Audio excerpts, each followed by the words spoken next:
So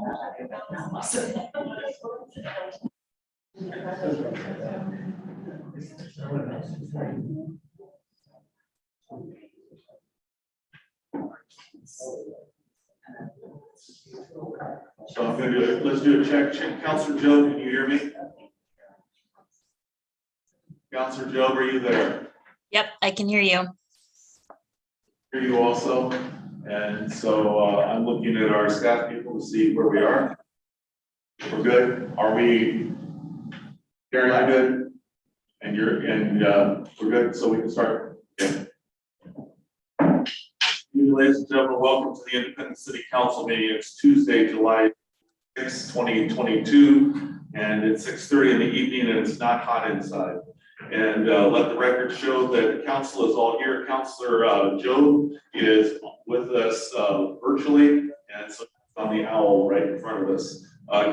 Councilors, we have a bunch of work to do tonight, so I'm going to move promptly forward. You have the work session and our regular minutes from July 12th in your packet. Do they meet with your approval? I move to approve the minutes as received. Second. I have a motion, second discussion. All in favor, signify by saying aye. Aye. And opposed? Thank you, Councilor Joe. I went faster. I heard your aye. Thank you. Under visitor and public comments, we have Jim Orr who'd like to speak to us. Sir? Yeah, come on up to just right to the podium, and you've got 3 minutes. 3 minutes. I can try and go as fast.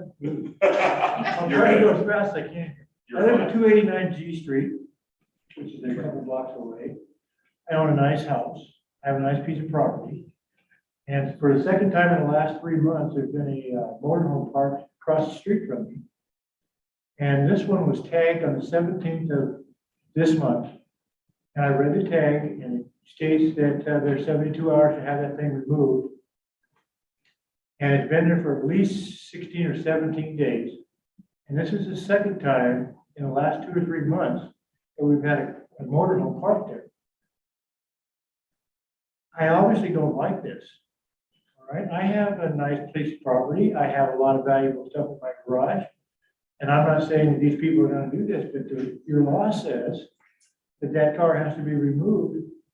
And I realize there's a little thing down below there that tells, maybe gets you out of that a little bit. But I don't want anything there. I don't want it there. The neighbor across the street from me, Altar, they don't want it. You know, I tried to get one of them to come over with me, but you know, I'm an ex-social science teacher, and I'll tell you what, I'm going to follow the rules. I'm absolutely shocked that that thing hasn't been moved. I was told today that they're trying to find the person. Well, are those the extended circumstances why they have 17 days? Why do I have to do that and the rest of my neighbors have to do that? That should not be. I'm a law-abiding citizen. I have never been arrested. I've never been to jail. I do things right. All right, and I follow the rules that you people have. And obviously that's a rule. And when I was told that the thing couldn't get towed because the local wouldn't do it, we'll find somebody else to tow it. I'll tow it if you pay me back to have it towed. I'd like to just take it myself and tow it, but I can't do that because that's illegal. It's not my piece of property. So I hope you understand this. Our neighborhood doesn't like this. And I don't think any neighborhood would. You know, I know where the mayor lives. All right? I'd like to take that trailer, seriously, and I'd like to take it in front of your house, and I want to see how many days it's going to take to get rid of it. I'm sorry. I understand your point. So here's what I'm going to do. Thank you for taking the time to come. I think. I haven't been too mean, have I? No, you haven't been too mean yet. That's Justin. I get nasty with the water. We go back A long time. Yeah, Basketball. my son was here. So I'm going to hand this to staff to let you guys follow up with that. Is that appropriate here? Okay. I've got the contact information, and this is going to get passed on to staff. I'm going to let them follow up with this. Ken is shaking your head, yes. So we're good. Thank you, Jim. I'm looking at these people over.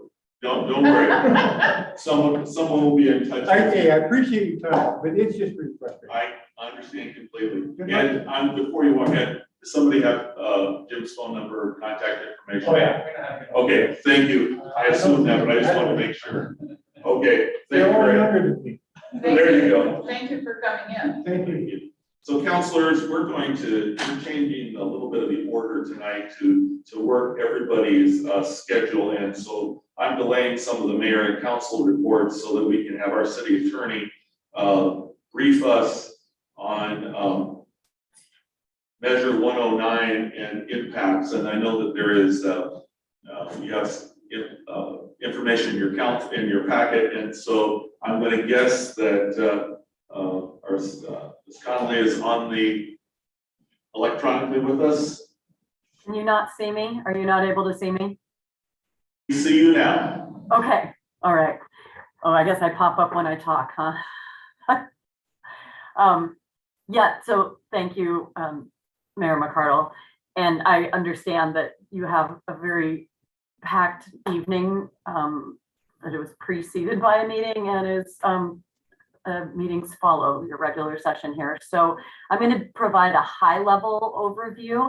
I just want to be really clear about two things. The first is I am not an expert on psilocybin. I'm not sure anybody is. This is new. Oregon's the first state to legalize its manufacture and sale. And this is not being provided to you with any staff recommendation. It is simply to ensure that this council is aware of options under the law. The law was passed, what's now ORS Chapter 475A was passed in 2020 and then promptly forgotten by a number of constituents and councils. And I certainly wasn't really aware of it until about a month ago. Again, no expert. And so given that there's no recommendation with this, there's no requirement for your council to do anything tonight or take any action. I'm starting with that option 3, just to be really clear. No action is needed. And if no action is taken, psilocybin is going to be legalized as it is in the rest of the state, unless a county or city takes some action to refer its use and production to voters. And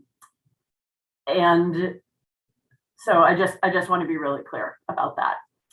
Nothing's needed. But moving back then to what the law does allow, so option 1 in the memorandum that I provided to you is that you could adopt an ordinance banning some or all, so a full prohibition on psilocybin, allowed uses under the statute, or a partial ban. You could adopt that tonight or at some point in the very near future, and then follow that with a resolution to refer the matter to the voters. So the council doesn't have the authority to actually prohibit use or production within city boundaries. You do have the authority by statute to refer this issue to the voters. What is going to be allowed by statute is the manufacturing of psilocybin, so product manufacturing, and psilocybin service center operations. So including the use of psilocybin within those service center operations.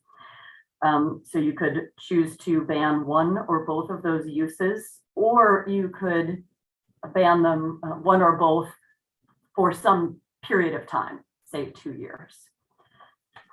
I already talked about the process to do that. There is some time concerns. You are able to do this at any general election. The next general election, of course, is this November. And so were the council to want to take some action and passed a full or partial ban on psilocybin manufacturing or use, I would work with Karen to make sure that that referral or resolution is filed appropriately by August 19th. So there is a little bit of time pressure if this council chooses to take action. You could, as I mentioned, do nothing, period, or you could choose not to act on referring a prohibition. but you could start investigating time, place, and manner code amendments. The statute's really clear about the types of time, place, manner regulations that are authorized. You could regulate conditions in the manner which manufacturers psilocybin products, reasonable conditions on the manner an operator may provide psilocybin services, limitations on the hours of premises a licensed premise may operate, limit public access, reasonable requirements regarding public access and locations. You are not allowed, however, to adopt a buffer like cities did with marijuana facilities. And specifically, you're prohibited from requiring a distance greater than 1,000 feet from another licensed premises.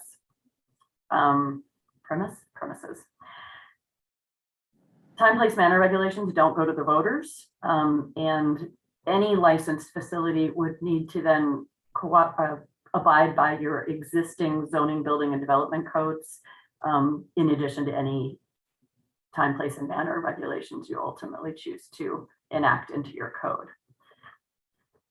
So there are materials in your packet tonight that include an ordinance instituting a total ban on psilocybin without a temporal limitation. So it's both types of facilities and it's a permanent ban with no sunset. You would, even if adopted or approved by the voters, your council holds the authority to repeal any such ordinance at any time. So if you find that other communities aren't having issues and there was a ban in your community, you could repeal that at any time. You don't lose the authority to do that just because the voters approve a prohibition. And I think it's also important for you to know that half of the rules OHA has issued currently, but they are not starting on the other set of rules that will govern manufacturing, service center operations until September. So partially we're operating in a vacuum. Like I said, I'm not an expert. I'm really not an expert, but nobody really knows what OHA's rules say once promulgated. So with that, I will stop talking and I'm available to answer questions. So let's do this. Let's focus on questions. There'll be an opportunity for opinions and things like that. But if you have, let's do real questions. Anybody having questions for our attorney at this point, and recognizing that this is all new to lots of people. So, questions, Councilor Morton. Thank you. If we were to choose to to ask this to go to the voters, and you said the rules would not be finalized, or even a portion of them would not be finalized until September? No, they won't start drafting till September. Those won't be finalized. The first license will be issued in January of 2023. So the rules will be finalized some point between September. I think they're scheduled currently for the end of November. Okay, so if we were to decide to send it to the voters, that would be kind of an open-ended situation because it would be subject to whatever rules would be enacted before the first facilities are available. Is that correct?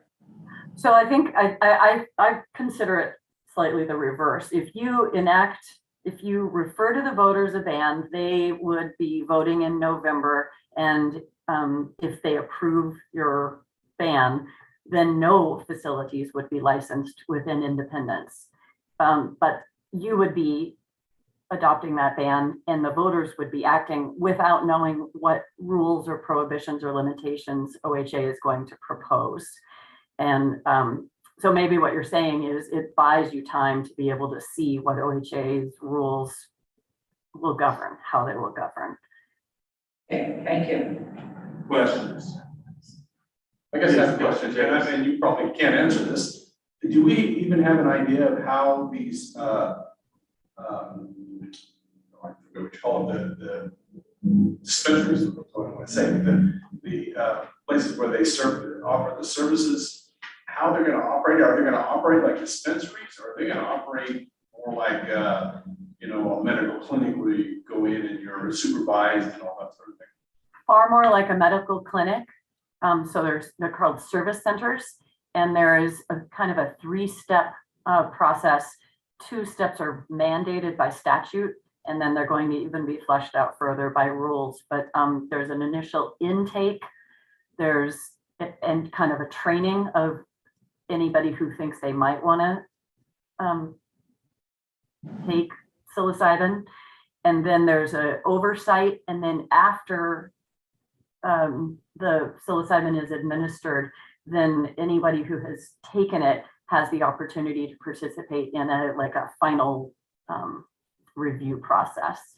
That needs to be offered to them. It isn't required that they complete that review. So are we allowed then as a council to ban this until the next general election, so that we're not looking at it this general election? We can see how other communities handle it and ban it until we have the voters look at it in 2024.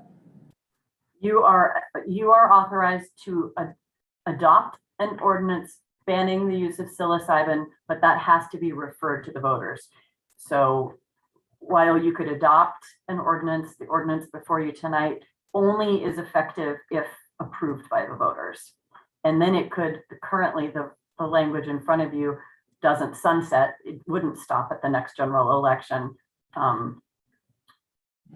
You could direct staff to insert, however, a 2-year timeline. Well, may I do a follow-up, please? So, to rescind, if there was a ban put in place, it can be rescinded by the council or the voters? I'm asking. The council, yep. So you don't lose your authority over your own code. Once it's approved by the voters, the council then could amend that code language, or you could repeal that code language without having to refer it to the voters. You might choose to refer it to the voters, but you don't have to. Okay, Unlike right now, if you adopt this, you must refer it to the voters. understood. Mayor, may I? City Manager West. Carrie, I want to clarify what I think I heard Councilor Roden ask. Must this go to the voters this election? Oh, no, you don't lose your opportunity. It could be any general election, but the outcome of not referring it now would be that if there are licensed facilities that start up in the interim until the next general election, those would be grandfathered in. And so you could have some facilities that are licensed, and then in 2024, you could refer a ban to the voters, and no more licensed facilities could be added, but the existing ones could continue. Can we ban it? That's my question. Can we ban it? In general election. So it has to be a general election. The voters have to do it. Right, voters have to do it. I'm gonna go to Councilor Martin Willis, then follow Councilor Court. Okay, so I guess my questions actually simply one of clarification in part for our viewing audience. And I know that there is a lot of misinformation out there around this topic. What I am understanding is that we're not looking at recreational psilocybin dispensaries, that what we're looking at is the therapeutic use under trained professionals as required by Oregon state law. Is that correct? That's correct. Thank you. Thank you for that clarification, Councilor Court. Has anybody talked to Polk County about the repercussions of increasing the cost of the election? Because, you know, the counties pay for their own elections, they don't get money from the state. And if you add something to the ballot, you could conceivably expand the length of the ballot, which could increase the cost of the election. Has anybody talked to Polk County about that? Talked to the clerk? What it costs? I don't believe so. Karen, have we? I haven't been asked by anybody. Thank you. Do we know of any other prescription drugs that have been used in our community? I think there's a couple, maybe, Opiates would be at the top of my list. so we could assume that this could possibly be abused as well. As I understood, I'm gonna go to Counselor Joe here in a second. As I understand, this is, it's not something that's handed out, as I understand. Garrett, so this has to be administered. Tell me how it's administered, and it's not just handed out. I thought it was to be done in a, talk to me about some of those details, please. Is it similar to how we distribute opioids? No, No.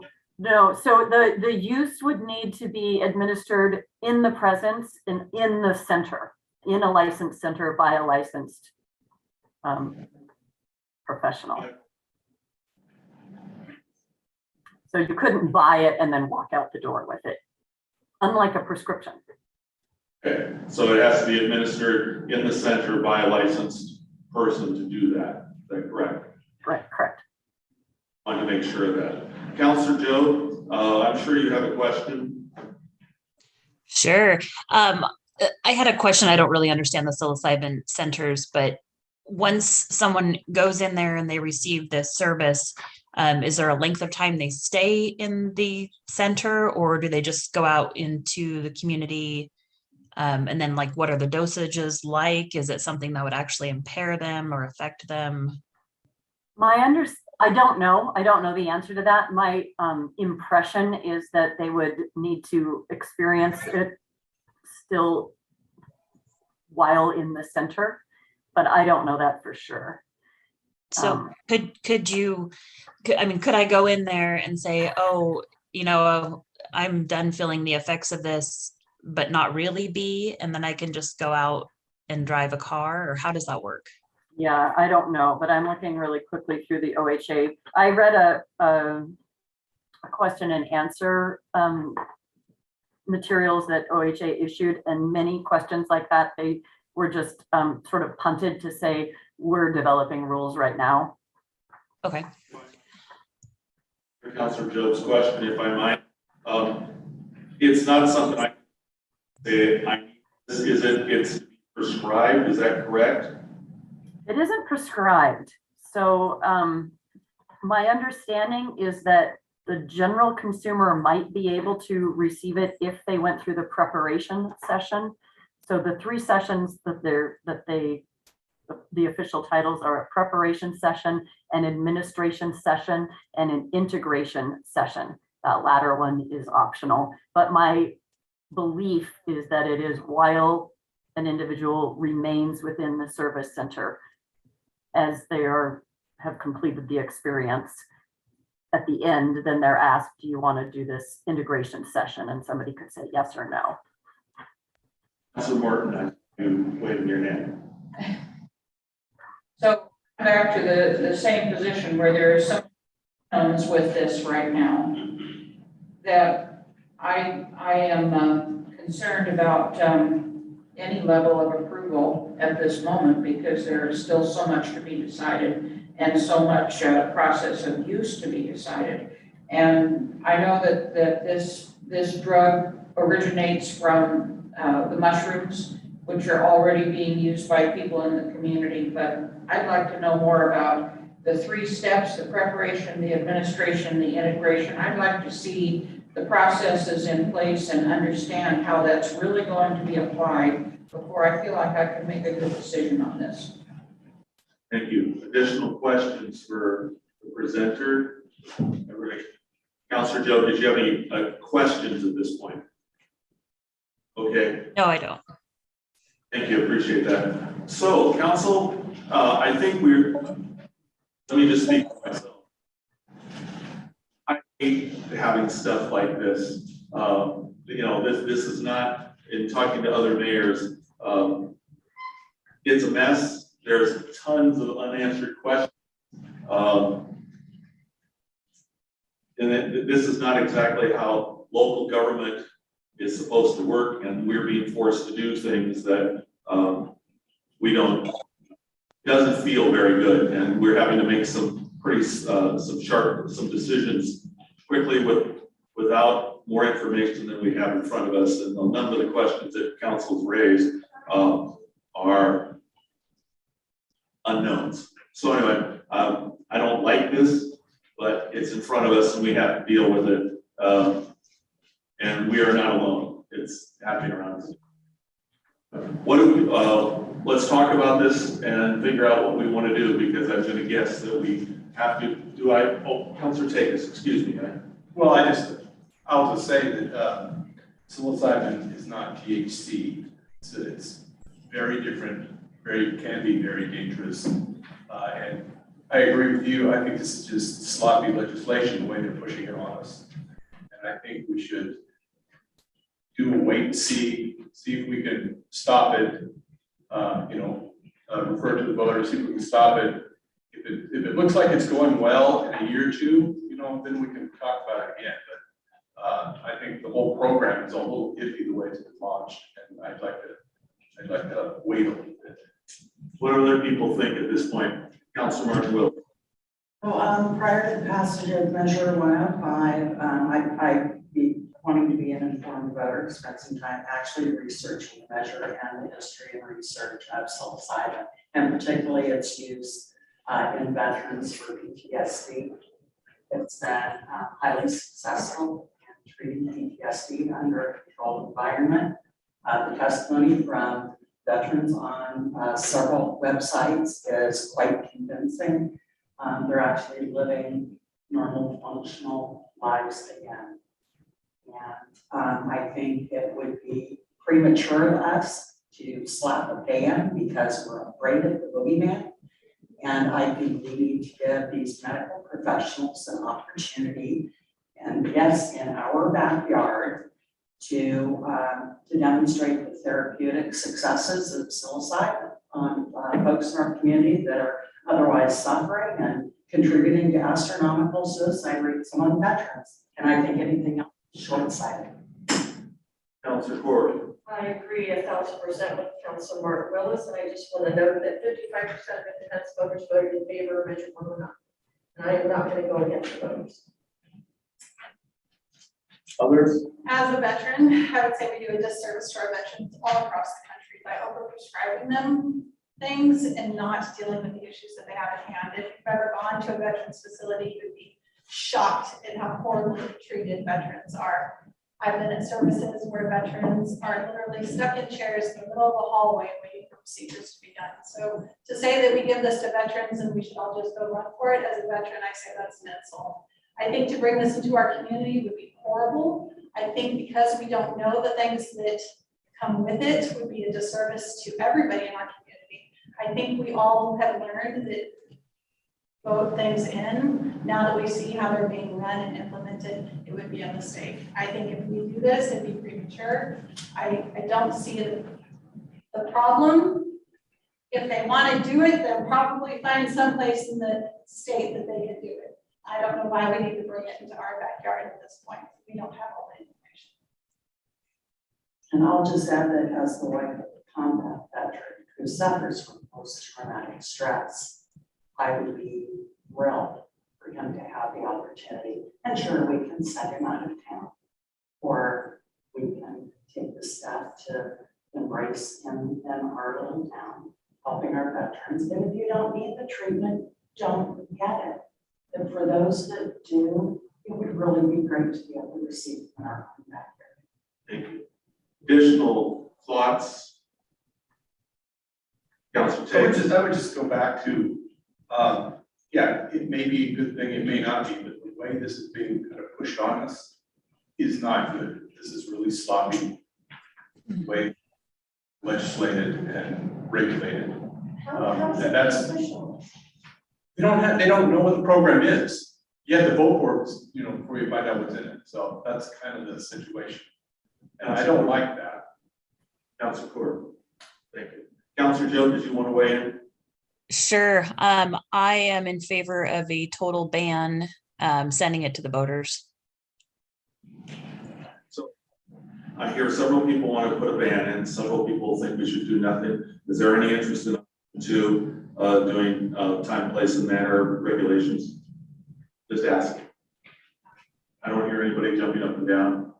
I don't think we can really do anything until we see the rules. Yeah, Once we see the rules, then we know whether or not they're sufficient. But if we wait, according to our attorney, then we could have grandfathered in establishments. So we have to do something in this section to ban it, or we're gonna have people that can fall under the loopholes, and there's nothing we can do in the future. Is that correct? Gary, was that a fair characterization that was just made by Council Road? Yeah, I mean, it's just such an unknown future. We don't, as she said, we don't know what the rules are going to say. We also, though, don't know how much interest there is in licensing facilities in your community. We anticipate that that's going to be a pretty slow process, and that the manufacturers would start first and that service centers would be following some considerable time down the road. Can you confirm? Because there is a question in my mind here. So this is referred to the voters. And if a ban is referred to the voters, and if the voters vote for a ban, at a later date though, if I recall correctly, you said council can change, we can change our mind in 2 years or a year, or at some future date. So we do not have to go back to the voters. We could act if we saw that there was, if it worked out okay. Am I correct? You are correct. Okay, so a vote is not a forever option. I would like to add that at this point in time, my inclination is to take the do nothing stance and let the development move forward on this. And I think it would send a very poor message to voters if we were to refer this to a ballot and they voted no, and then at some time in the future, the council decided to rescind the power of that vote. I would rather start from a non-committed position and let the research and let the work of people into an act that will govern the use of this go forward. So I'm not arguing, I'm just trying to make sure I'm clear on the choices here. So that if we did a do nothing, and Carrie help me here. So if we did a do nothing, and some people put, there was a center here, then that would be here permanently. Well, it would be, it could be, yeah, it would be grandfathered in if different choices were made at a future date. Is that correct? That's correct. So that's. So we have 3 options. Is that what I understand? There are 3 options. There are 3 options outlined in the memorandum. There's the adopt some kind of ban, whether it is a full or partial. There's considered time, place, and manner. So there's no ban, but consider time, place, and manner, or a combination of the 2. And then there's the do nothing.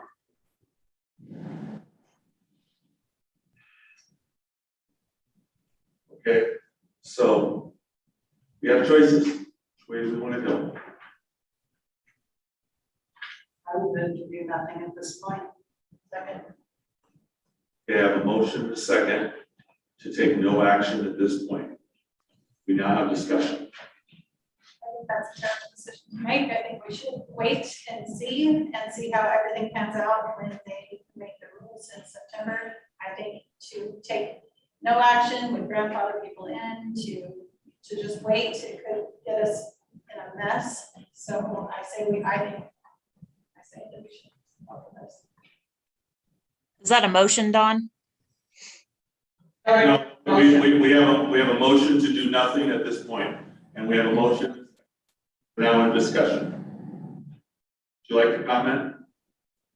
Oh, so we can't have a motion to do a total ban at this point. We have to. Motion to go to do nothing at this point. If that motion passes, we go one direction. If it fails, we go another direction. Got it. Wish to speak? considering we've had challenges just getting a general practitioner into this community. As with all medical, it's what I don't see us having a sudden influx of these opening up all over our town, having a psilocybin center on every corner. We didn't wind up with a pot shop on every corner, just about. And that was the prediction of a lot of And folks. we can't get behavioral health to come in this community, trying to get behavioral health. Right, and with the shortage of mental health professionals out there, try getting in line with UVA for an in-person meeting, or for that matter, even with a veteran center over in Salem, being overrun. I think shouldn't even be a concern. But sure, let's allow somebody the opportunity to test the market and see if it's viable. Additional comments? Okay, we have a motion. The motion is to do nothing at this point, which would, and Carrie, would you review again? If we do nothing, just for review, what does that mean?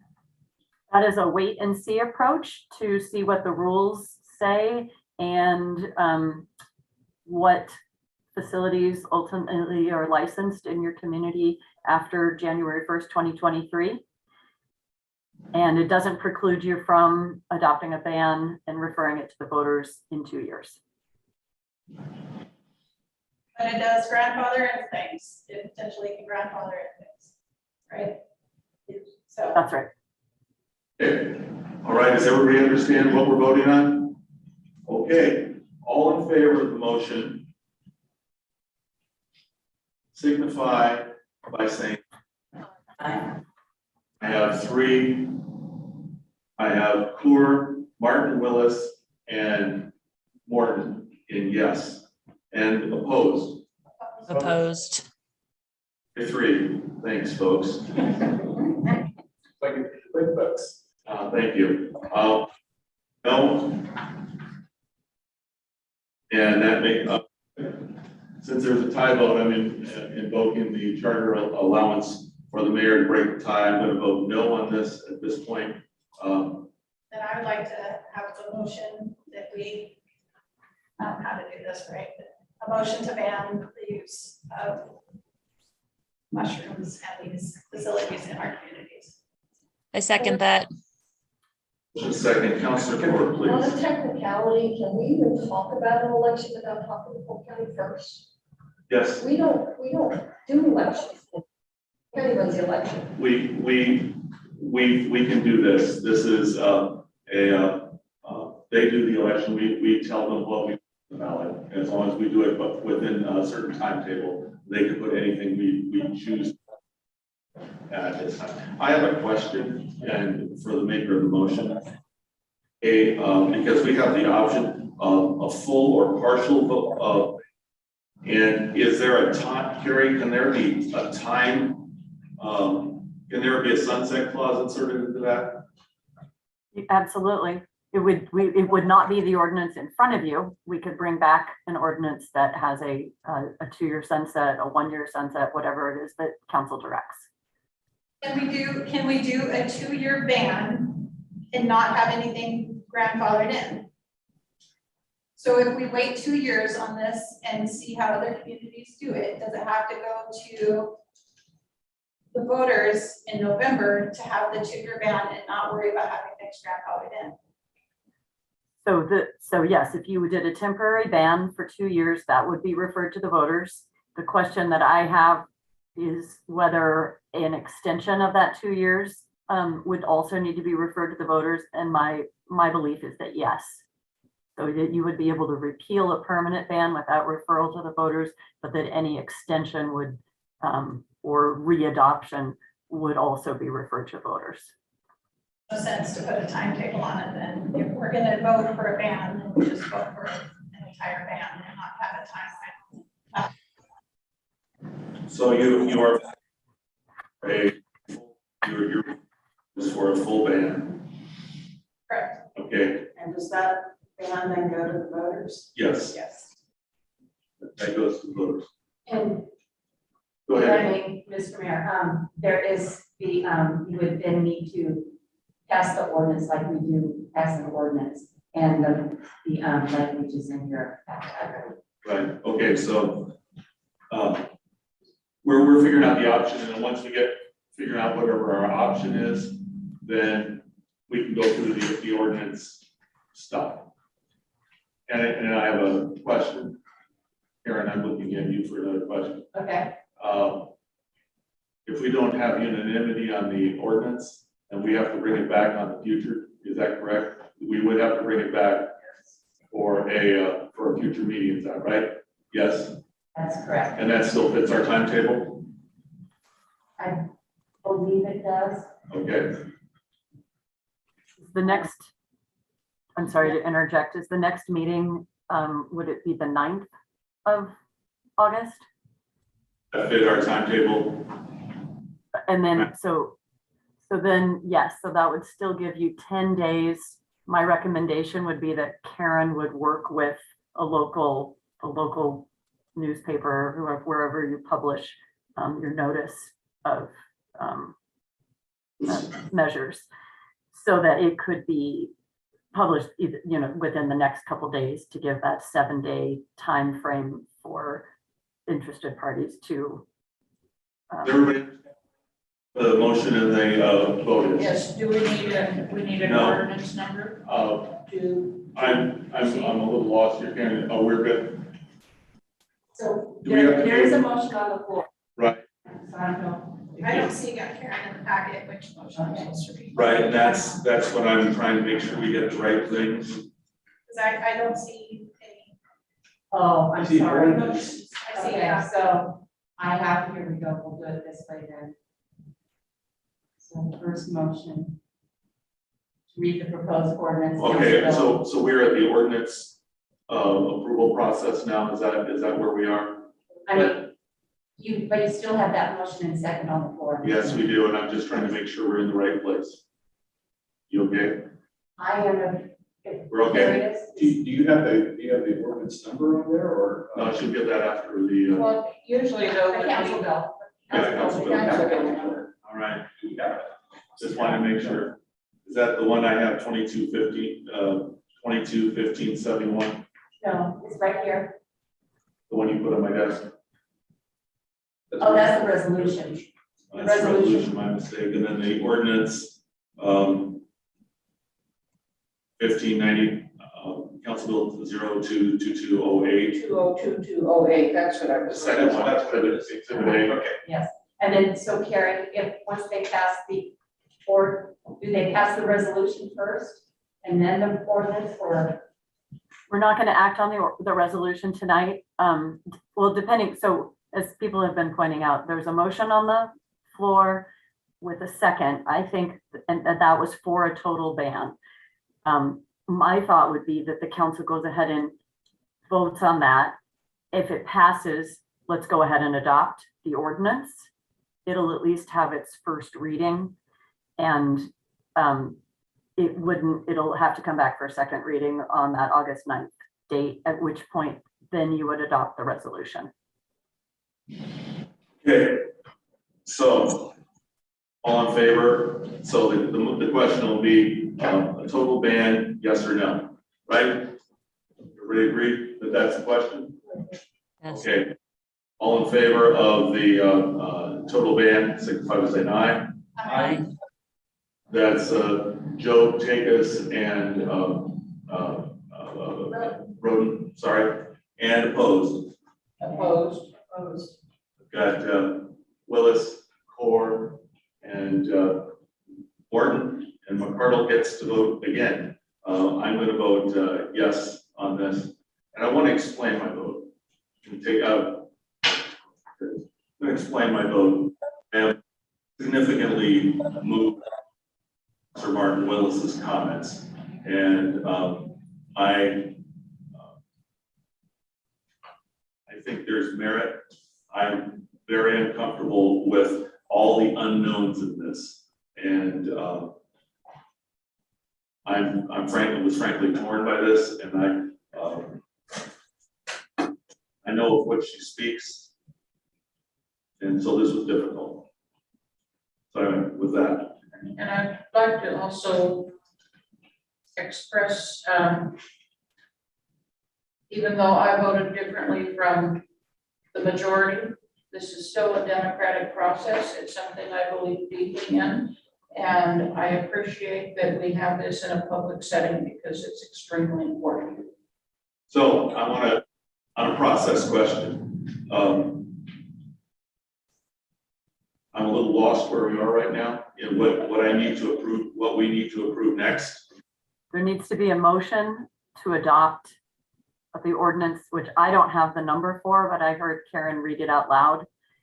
And Okay. maybe Karen, if you want to propose a motion that somebody could just say so moved, since you have that drafted in front of you. On the screen right now, so, first motion, I move to read the proposed ordinance, Council Bill number 2022-08, in full as the text is contained in the council packet for the first time. So moved. I have a motion. Second. And a second. Discussion, I have a question, please do. because we're reading, I'm looking at number, I have no idea what the ordinance says, actually. Yeah, And that kind of bothers me. I'm trying to find it here, Karen. Help me. It should have been in the packet. It's an ordinance declaring a ban on psilocybin service centers and the manufacture of psilocybin products. Is it not directly after my memorandum in your packet? Thank you. Page 19. I'm looking at. There you go. Yes. Okay. All right, so page 19, everybody on the same page there.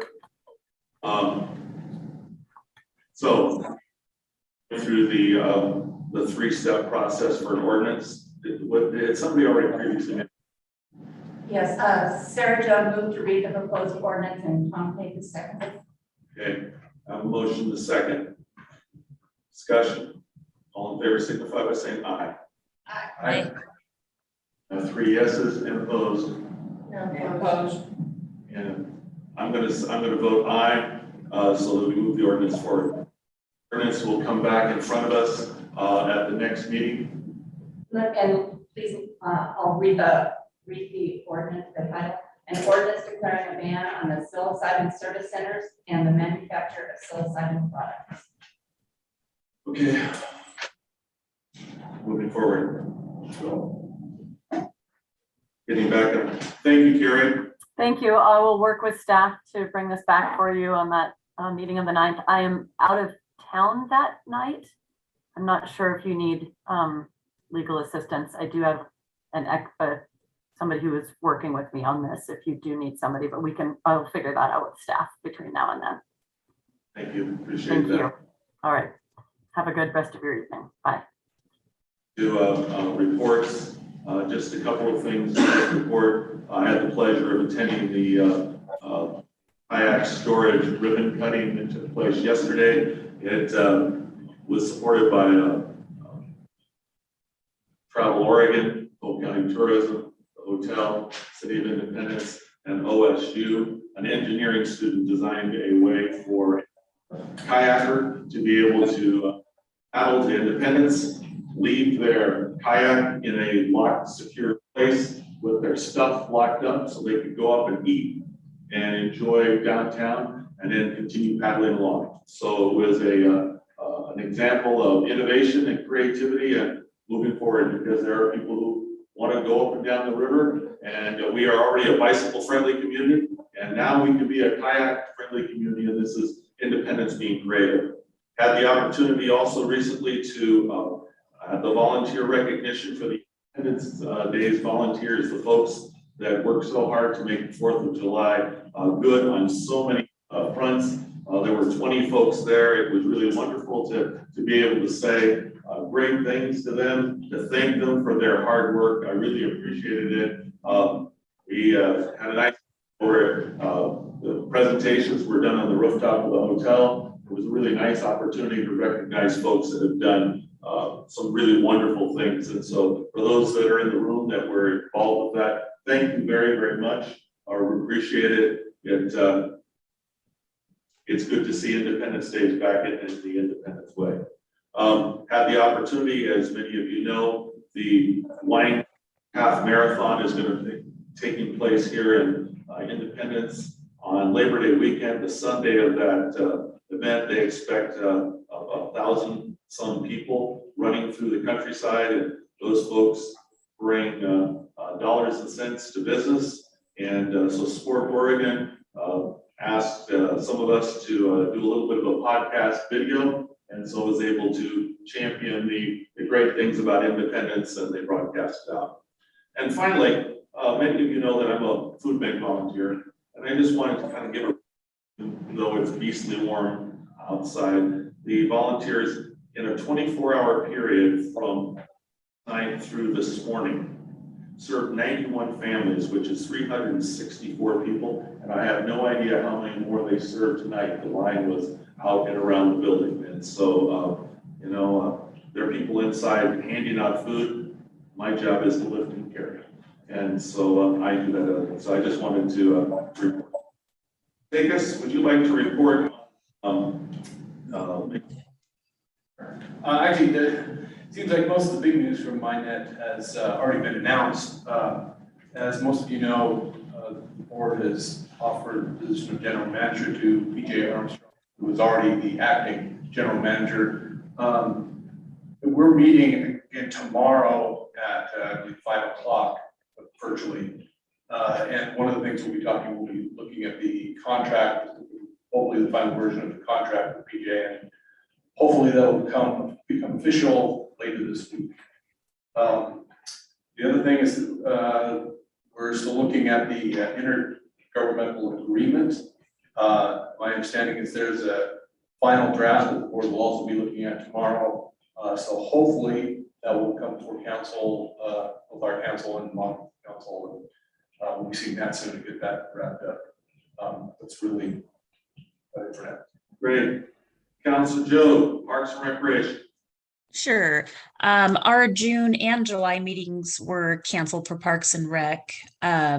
However, they did do a special Zoom meeting, Parks and Rec and the feasibility study and community members. I unfortunately wasn't invited to the meeting, so I didn't get to participate, but I did watch the video, and basically we did have some input from stakeholders in the community, and everybody was just talking about the sports park and what they could put down there or couldn't put down there, and the issues with being in a flood zone. So I think that's going to come back to us. Okay, thank you very much. Councilor Martin Willis for the Planning Commission. Certainly. So really, I think probably the most significant thing Planning Commission recently has been allowing garage conversions on single dwelling homes. And then figuring out what that will look like regarding if you convert, how long and how wide your driveway needs to be, and how many cars your home still needs to be able to accommodate without exceeding certain variation. So I think we can look for that to come to us here soon, maybe August 9th. That was a little up in the air, but that's getting to be a pretty busy night. So possibly the 9th or the week. Good video on that too. Yes. And Fred, where can they catch that video? They can catch it on YouTube, the city's YouTube page. And I really like the video too. We had the gentleman who presented that originally to the Planning Commission. We had Emmanuel go out and just interview him and explain his story. And I thought the video turned out really nice. Yeah. So Well done to the staff that made that happen. So that's kind of where planning. Thank you. City Manager West, good evening. Thank you, Mayor. So some of this may be a repeat. Crews have started the safety improvements at the Independence Elementary School at the intersection of 4th and C Street. They're doing small short-term closures in the mornings so that it limits the impact of busing our summer students. And all improvements will be in place before the beginning of the school year. Our police department, of which we have two of our amazing folks here, are making plans for August 2nd National Night Out, which is one of my favorite events. So that'll be in conjunction with Falmouth Police, Full Fire, and CERT. It'll be outdoor at St. Lutheran Church in South Curves across from the New Rocks. And it starts at 6 p.m. and will run until 8 p.m. And again, that's August 2nd. So if you can go, do go. It's a fabulous event. Roofing at the library has started, which we're very excited about. We did run into a little bit of a problem with dry rot on the sidewalls. It happens in construction. We're working with the contractor, but we still anticipate the project will be done by the end of August, even with this minor delay, which we're also really excited about. And speaking of the library, we surpassed our goal of summer reading participation, and we still have 4 more weeks to go, which is astounding. It's absolutely astounding, because we all know that getting our kids to read is so important in their future. So that's an important goal. I want to follow up just a teeny bit with the prototype kayak walker. There was some really great coverage by the media on that. It's truly innovative, and the mayor was there for the ribbon cutting and represented us so well, and it was picked up by the media, and it's a lovely event.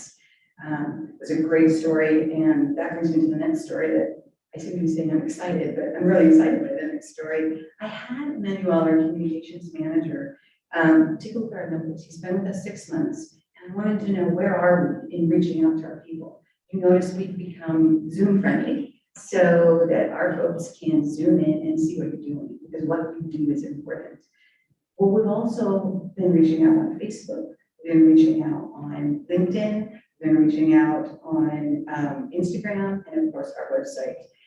He pulled the numbers, and in the last 6 months, we've reached over 165,000 people, which reflects almost a 56% increase on Facebook, almost 53% increase on Instagram, and an almost 65% increase in LinkedIn traffic. And we've had an additional 6.9 thousand overall users to our website in 6 months. So that media that we see go out, that garage conversion is going out on our Facebook, it's going on our Instagram. And it's really drawing our people in. They're seeing it, and they're seeing what we're doing, which is what we want, transparency. And then finally, I just want to remind you, Thursday night is Ghostbusters Afterlife, and Friday night is AC/DC and something to do with horns. We were delivering horns today. We're going to start a little later on Friday night because of the weather. So I think we're going to start at 6:30 for the first band and 8:30 for AC/DC. So if you're an AC/DC fan, 8:30, get your horns. Great, thank you. Ms. Butch, you have a brief report, I see. I do. Good evening. I'll keep it brief this week. I know you want to get on to other business. So aside from my written report there, I just wanted to kind of highlight a couple things to you. On page 29, you might notice the ending reserve revenue and expenditures. And looking at the general fund, this is basically the ending fund balance that we're estimating. And when you break that down, our financial policies require 60% of budgeted expenditures for reserve, which would come to 1,263,700. We also have a balance of 327,000 in PERS liability reserve. You don't see this in our financial reports, but this has been, there's been a 2% of salaries that have gone into this reserve over the last 4 years, and we continue to budget it. And then we also have a balance. So after that, this gives our general fund a nearly 745,000 unreserved cushion going into fiscal year 2023. Then on page 30, same thing, looking at the sewer fund, the revenue over expenditure, we see that there was a $369,600 unexpended in the capital outlay line of our budget.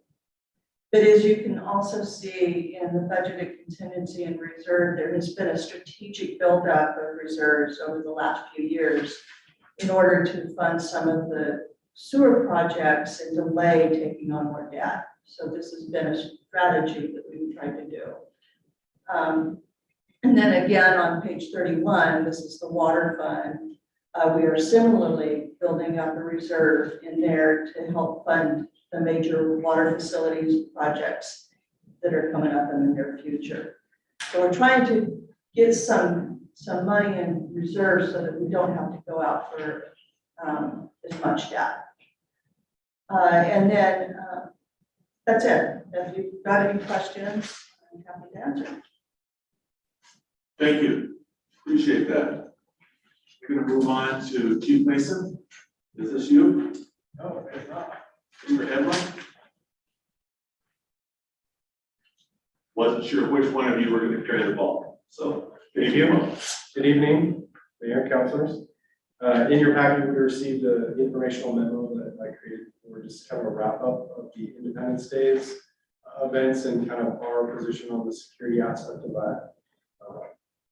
Any questions specifically related to that memo? I think it's very important to note that during our last follow-up, our last meeting that we had to kind of close out a lot of open items, is that we need to budget more money for safety next time. We need to really work on that because Stark Edlin faced enormous challenges with trying to get just the basics that we needed, you know, but there's so many people, so many companies that have gone out of business as a result of COVID that we're really strapped. So we really need to think outside the box next year and figure out how we're going to do this. Great. How did you, I'm sure you know this too, but how did you feel that the participation was impacted by Salem canceling their fireworks? I don't know that I have a really good answer for that. I know that just the sheer numbers of people that we get in the park. In the packet, you'll see that the 23,000 was kind of estimated from the sales that we had. That matches the highest number that we had in the last several years, 2019, which would have been kind of the last regular event that we had before COVID. So I would say that I do believe that it did increase the numbers somewhat, but I also think that they may not have had a big opportunity to know that our event was going to happen and make those plans to come here. But I can tell you just based on the wristband sales alone, like day of the event, it was hectic. And there was a lot of people that showed up day of the event that wanted to be here. And so figuring out how we can better like space that out so there's not so much of a rush at the last minute, or being able that we can make sure that we staff all of the locations that we need to safely sell all those wristbands and get those people in. But I think with the information about Salem canceling their event for maybe a couple more years into the future, people are going to know. And they are going to know that we had what I believe to be a super successful event and are probably going to want to come. Thank you for your very complete report. Yeah. I appreciate it. I enjoyed reading it. Thank you for being the lead part in all of this. Well, I definitely wasn't the lead part. I played my part. So Courtney did a fantastic job being the lead of the commission for that position. Well, Dr. Allen did a great job with public safety, but also with money. right. That, And you found all the lost children. That was the best. Yes, we made sure everybody went back with who they should. that's great. Well, thank you for taking the time to stand in front of us, and thank you for your report. Yeah, thank you guys. Okay, continuing forward, we have some unfinished business. We have electric scooter regulations. As people recall, we debated this last time.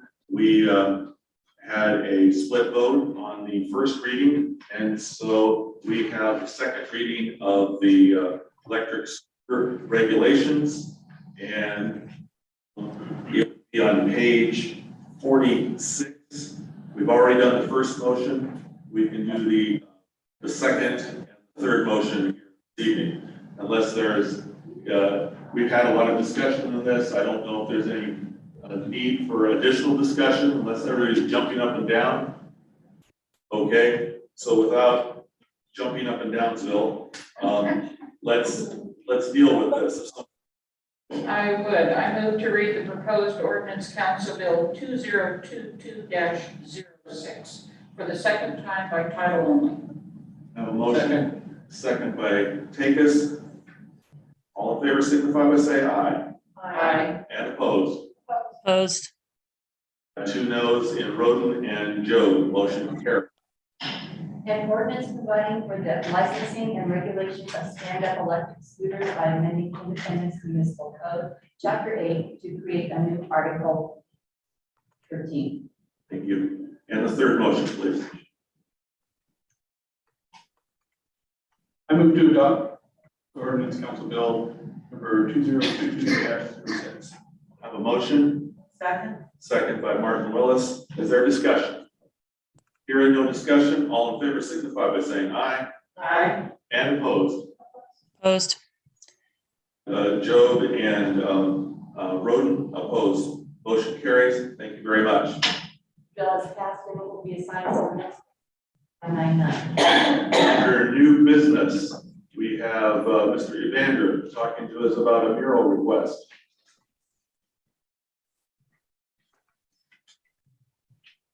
Yes. Actually, do we need to hold the stand-up license fee and provider fee? Yes, the resolution. I'm sorry, my error.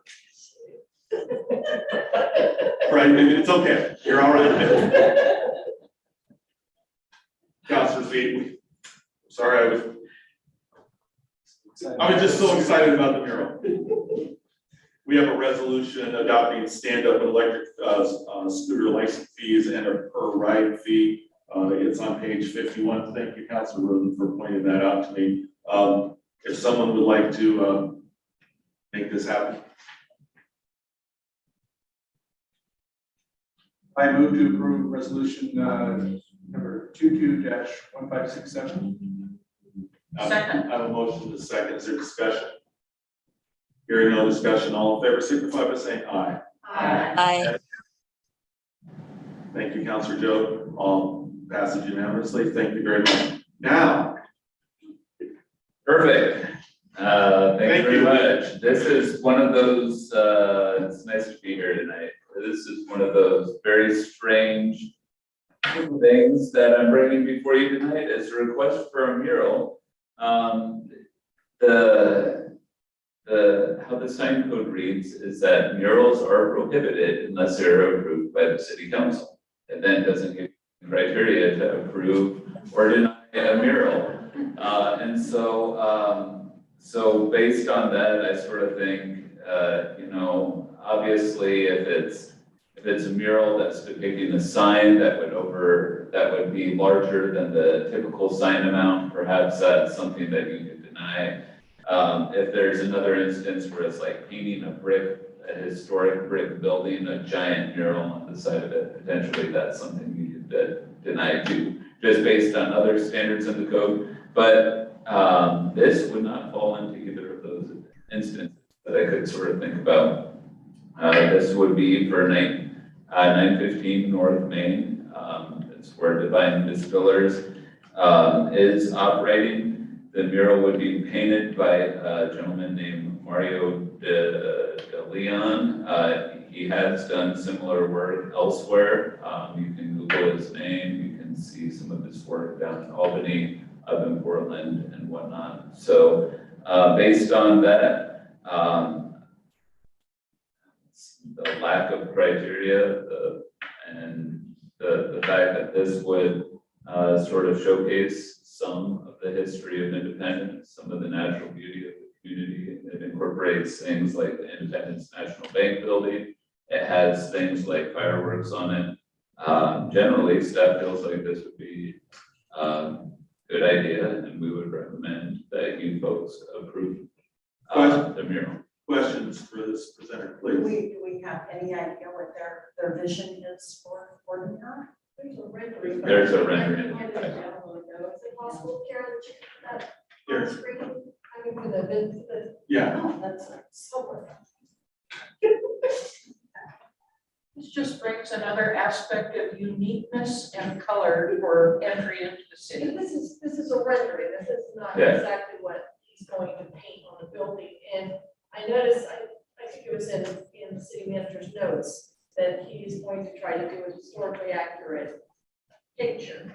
But has he met with Miss Adams in the back row there to talk about the history of independence and make sure that it's in keeping with what we think the history of independence is, or is this just his impression?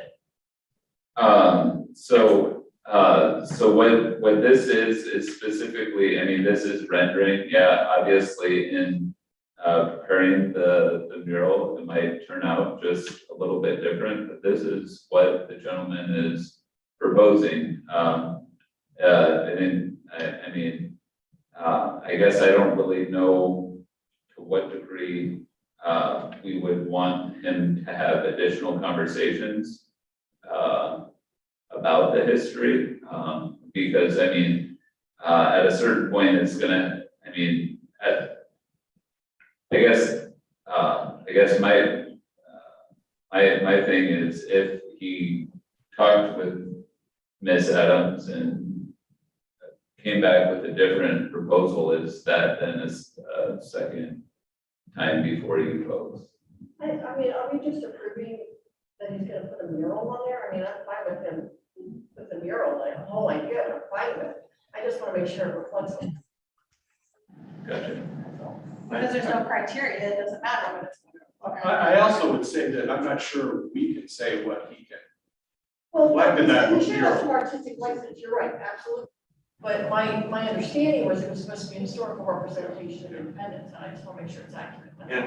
and what I'm assuming here, tell me if I'm incorrect, is that the picture that we have here, it's on the screen now, that's generally what we're gonna get. Yeah. That's, okay, we're not talking substantively different. Right, and I will say that if that was recommended as a condition, thank you, Mayor. I did recommend the condition that if it was completely different, that I'd come back to you folks for a second look, because then it would be a different mural. But you're okay with it taking up 50% of the exterior of the building approximately? I mean, what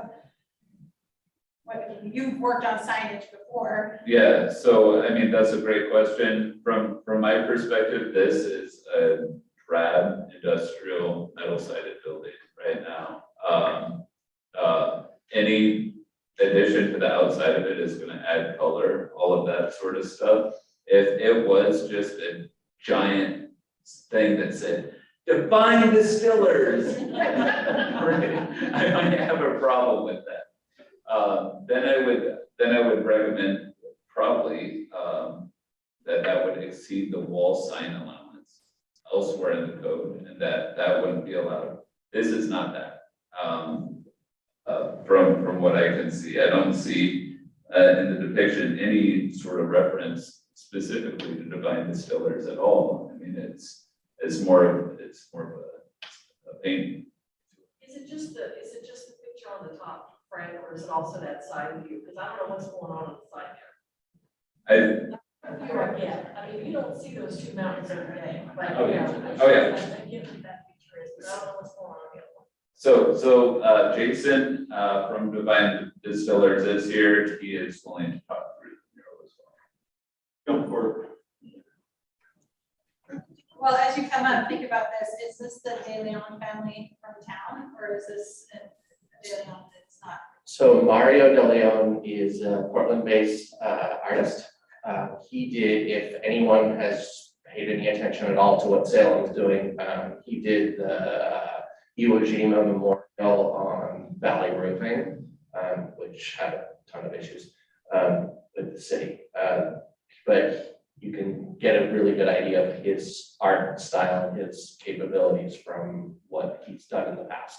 I don't know if he's part of the De Leon family here. Our idea is not necessarily to do an Independence. I think Independence is a wonderful town. Thank you for having me. I'm Jason, I'm the owner of Divine Distillers, Jason Gregory. I was looking for something that would accentuate pouring, not independence necessarily. So I wanted to give homage to independence by putting in the building.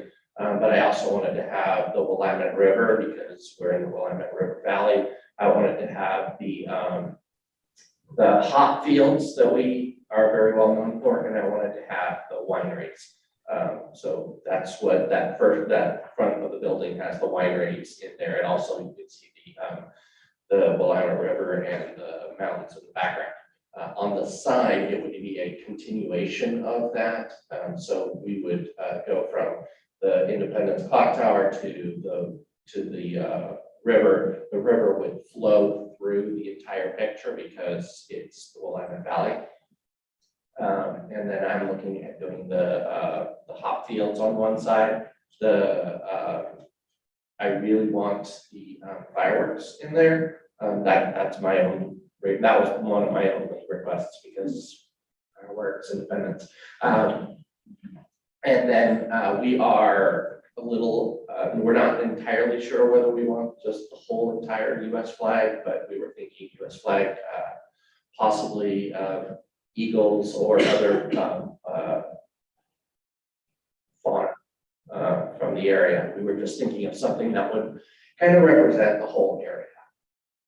So that's the idea, and we're kind of going to flow with the growth, with the painting as it grows when he's putting it together. But this was his quick rendering. This is what we can produce to the council. We don't really want to deviate from that other than making it more natural.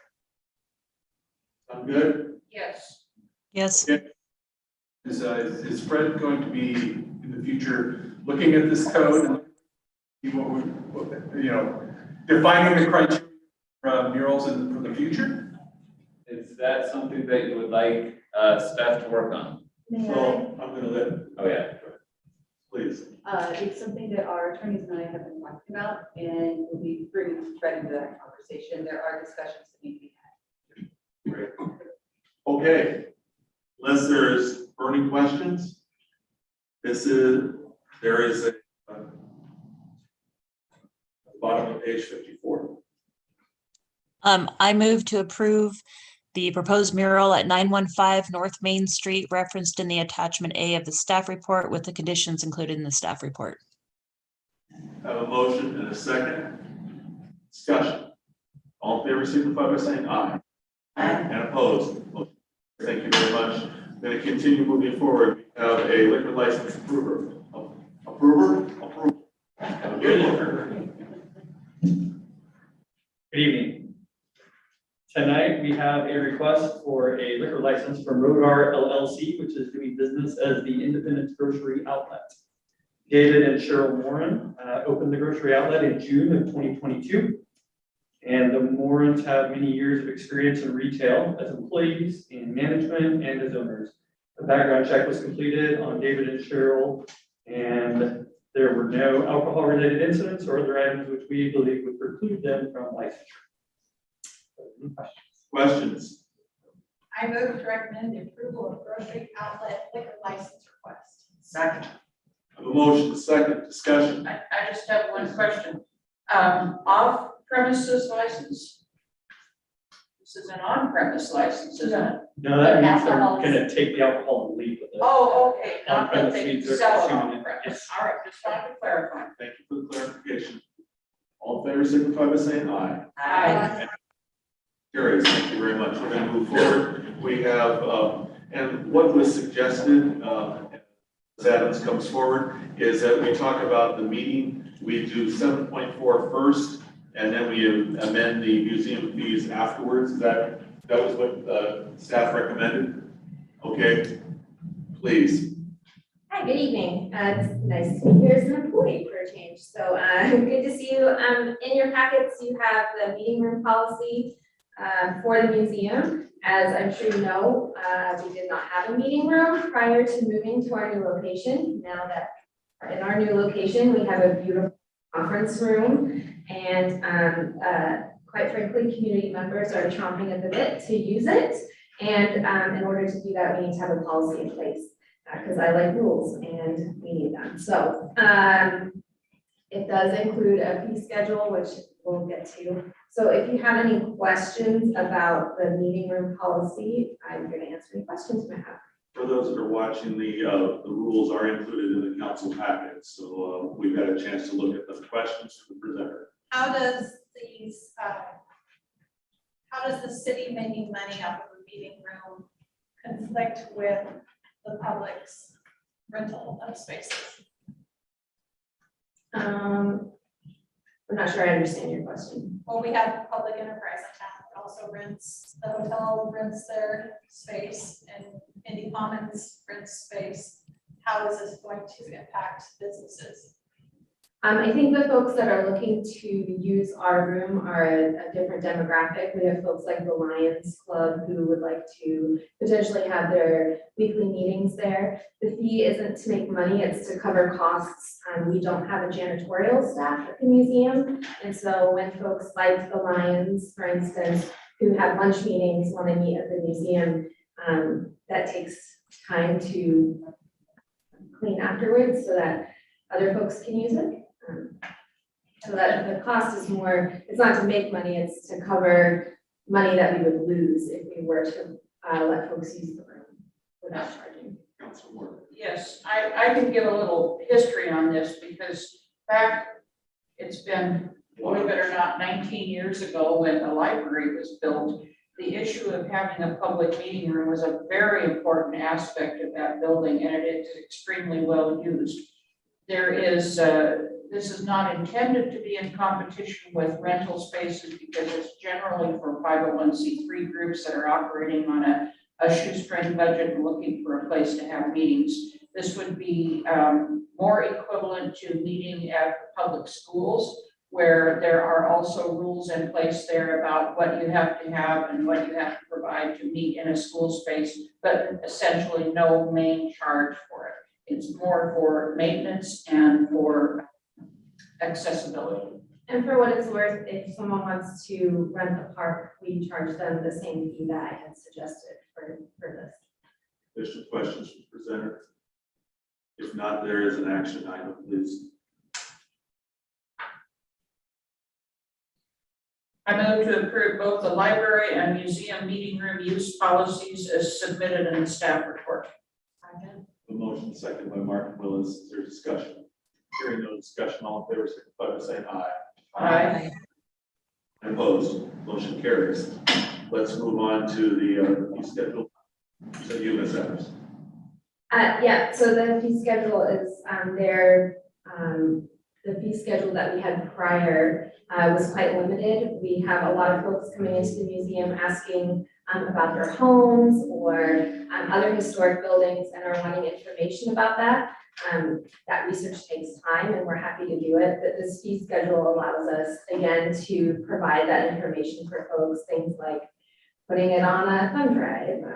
And then it includes now the policy that's been adopted for the meeting room policy. Additional questions? Natasha, I'm not seeing it here, maybe I'm misremembering, and I apologize if I am. But are the room rental fees the same at the museum as they are at the library? They are not. So the library is has to follow the Oregon Library Association Public Library Standards, and it is a public meeting place. The museum doesn't fall under those rules and regulations, so we don't follow the same rules that the library does. Thank you. Yeah. But the fee schedule you're adopting is for people to come in and ask questions. You have to. No, it's like came in and asked to meet with Karen and wanted public records, and it took her 4 hours to find the answer. We would charge them for her time. It's the same concept. If it takes me 4 hours to find the information they're looking for, that's 4 hours that I'm not working on an exhibit or other stuff. So it puts us in compliance with other city departments and how they charge for those services. Additional questions? If not, page 79. I move to adopt resolution 215 7-0, amending the museum fee schedule. Second.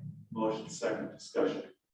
All in favor signify by saying aye. Aye. And motion carries. Thank you very much. Okay, does anybody have brief council announcements? It's just information announcements because then we're gonna go to a work session. One short one, and it's relative to MyNet, and I don't know whether Councilor Takis was aware of it or not. There is apparently a customer appreciation day and a ribbon cutting coming, and Nobody invited me. Additional announcements. I'll find out tomorrow, probably. Without objection, here's what we're gonna do. We're going to take about 5 to 7 minutes, and we're gonna reconvene down in the event center for our work session. Okay, so if you take about 7 minutes to do that, and councilors, if you want to follow me, we can just go down these stairs, and that would be good. Should we get her stuff? Take your stuff.